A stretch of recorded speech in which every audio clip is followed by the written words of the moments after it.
Hukum pembangunan dan hukum kesejahteraan umum. Hukum memiliki peran yang saling penting dan mewujudkan kesejahteraan umum. Ia berfungsi sebagai kerangka yang mengatur tata kehidupan masyarakat, melindungi hak-hak individu, dan menciptakan kondisi yang kondusif untuk membangun ekonomi, hubungan, dan kesejahteraan umum. Sarana pembaruan hukum dapat menjadi alat untuk mendorong perubahan positif dalam masyarakat sebagai mengurangi kemiskinan, meningkatkan kualitas hidup, dan menciptakan keadilan sosial. Perlindungan hukum. Hukum memberikan perlindungan bagi kelompok yang lemah dan rentan, memastikan bahwa setiap individu memiliki kesempatan yang sama untuk berkembang. Stabilitas dan keamanan. Hukum menciptakan iklim yang stabil dan aman, sehingga masyarakat dapat beraktivitas dan berinvestasi dengan tenang. Pembangunan berkelanjutan. Hukum dapat mendorong pembangunan yang berkelanjutan dengan mempertimbangkan aspek lingkungan sosial. Contoh penerapan hukum dalam kesejahteraan umum.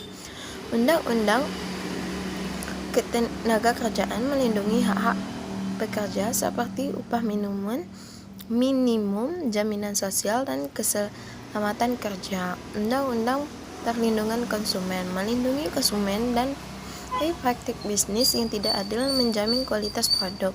Undang-undang Lingkungan melindungi lingkungan hidup dan sumber daya alam untuk generasi mendatang. Undang-undang Kesejahteraan menjamin akses masyarakat terhadap layanan kesehatan yang berkualitas. Tantangan dan isu kontemporer. Implementasi hukum. Seringkali terdapat kesenjangan antara aturan hukum dan praktik di lapangan. Perubahan sosial hukum perlu terus beradaptasi dengan perubahan sosial dan perkembangan zaman. Keadilan sosial. Mencapai keadilan sosial yang sejati merupakan tantangan yang kompleks dan membutuhkan upaya berkelanjutan. Hukum dan kesejahteraan umum saling berkaitan erat. Hukum yang baik adalah hukum yang mampu mewujudkan kesejahteraan bagi seluruh rakyat. Oleh karena itu, pentingnya untuk melanjutkan reformasi hukum dan memastikan bahwa hukum diterapkan secara adil dan konsisten. Tahapan pembentukan undang-undang. 1. Perencanaan untuk menentukan jenis peraturan yang akan dibuat, tujuan dan materi muatannya. Penyusunan. Menyusun naskah akademik dan rancangan undang-undang atau RUU. Pembahasan RUU dibahas di lembaga legislatif DPR bersama pemerintah. Pengesahan RUU disahkan menjadi undang-undang setelah melalui berbagai tahapan pembahasan. Pengundang-undangan yaitu undang-undang yang telah disahkan, diundang-undangkan, dan dimulai diberlakukan. Contoh undang-undang di Indonesia. Undang-Undang Dasar 1945, landasan hukum tertinggi di Indonesia. Kitab Undang-Undang Hukum Pidana KUHP mengatur tentang tindakan pidana dan sanksi hukum. Kitab Undang-Undang Perdata yaitu KUHP Perdata mengatur tentang hubungan hukum antara individu. Pembentukan undang-undang atau legal drafting adalah proses perencanaan dan penyusunan peraturan undang-undang yang baru atau merevisi yang sudah ada. Proses ini melibatkan berbagai tahapan, memulai perencanaan, penyusunan, pembahasan, hingga pengesahan dan pengundang-undangan. Peraturan perundang-undangan di Indonesia. Hierarki ini mengatur tingkat dan kekuatan hukum dari berbagai jenis peraturan. Peraturan yang lebih tinggi kedudukan akan meningkat peraturan yang lebih rendah. Urutan hierarki. Undang-Undang Dasar Negara Republik Indonesia tahun 1945, Undang-Undang 1945, hukum tertinggi yang menjadi dasar dari semua peraturan perundang-undangan lainnya. 2. Ketetapan Majelis Permusyawaratan Rakyat MPR. Keputusan yang diambil oleh MPR memiliki kekuatan hukum yang sangat tinggi. 3. Undang-undang peraturan atau peraturan pemerintah pengganti undang-undang Perpu. diterbitkan oleh Presiden dalam keadaan mendesak. 4. Peraturan pemerintah (PP) peraturan yang dibuat oleh pemerintah untuk menjalankan undang-undang. 5. Peraturan Presiden (Perpres) peraturan yang dibuat oleh Presiden untuk menjalankan undang-undang dan peraturan pemerintah. 6. Pengaturan daerah provinsi, yaitu peraturan yang dibuat oleh DPRD provinsi. 7. Peraturan daerah kabupaten atau kota, peraturan yang dibuat oleh DPRD kabupaten atau kota. Hierarki sangat penting karena kapasitas hukum menjamin adanya kepastian hukum sehingga masyarakat tahu aturan mana yang harus dimengerti. Ketertiban mencegah terjadinya pertegangan antar peraturan. Pembatasan kekuasaan mencegah penyalahgunaan kekuasaan oleh lembaga negara. Contoh penerapan yaitu Undang-Undang 1945 mengatur tentang hak asasi manusia, Undang-Undang Pendidikan mengatur tentang sistem pendidikan nasional, Peraturan Daerah Lalu Lintas mengatur tentang tata cara berlalu lintas di daerah. Politik hukum di Indonesia, contohnya politik hukum adalah karakter hukum pemerintah daerah di era Orde Baru. Konfigurasi politik yang diciptakan pada periode ini adalah otoriter birokrasi karena obsesi menciptakan stabilitas sebagai syarat utama pembangunan ekonomi. Sehingga produk hukum pemerintah daerah bukan dengan penerapan ekonomi luas.